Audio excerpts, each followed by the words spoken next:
चलिए आज सफदरजंग के मकबरे पर एक नजर डालते हैं। ये दिल्ली के बीचों बीच मुगल वास्तुकला का आप कह सकते हैं आखिरी भव्य स्मारक है, जो उस जमाने में बना जब मुगल साम्राज्य अपने पतन की ओर था। तो पहला सवाल, ये मकबरा है किसका? देखिए, इसे 1754 में अवध के नवाब शुजाउद्दौला ने अपने पिता मिर्जा मुकीम अबुल मंसूर खान के लिए बनवाया था, जिन्हें हम सब सफदरजंग के नाम से जानते हैं। ये तो कमाल है।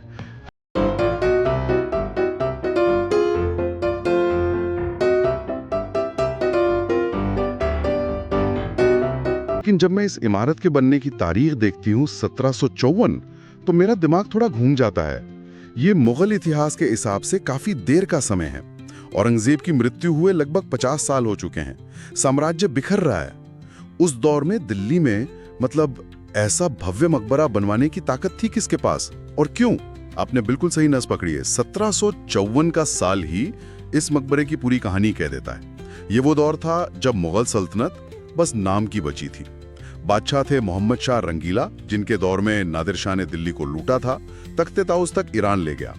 साम्राज्य का खजाना खाली था, सूबेदार खुद को आजाद घोषित कर रहे थे और मराठे दिल्ली के दरवाजे पे खड़े थे।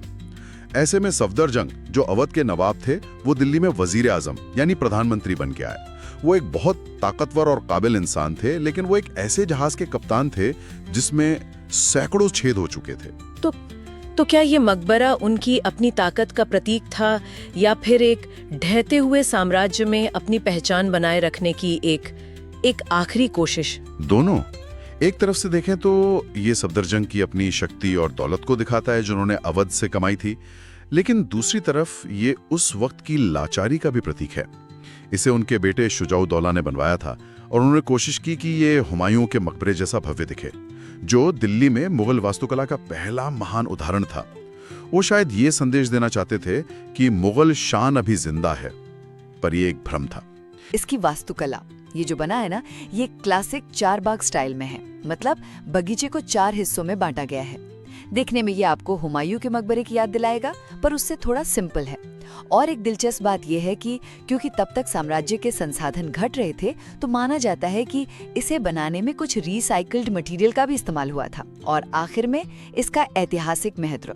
देखिए, सफदरजंग के मकबरे को ना मुगल काल का आखिरी भव्य स्मारक माना जाता है।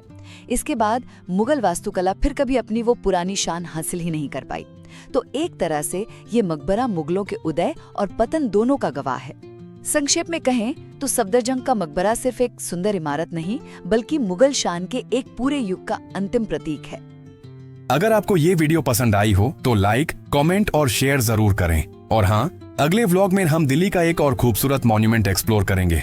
तब तक के लिए सेफ ट्रैवल्स और इतिहास से प्यार बनाए रखिए।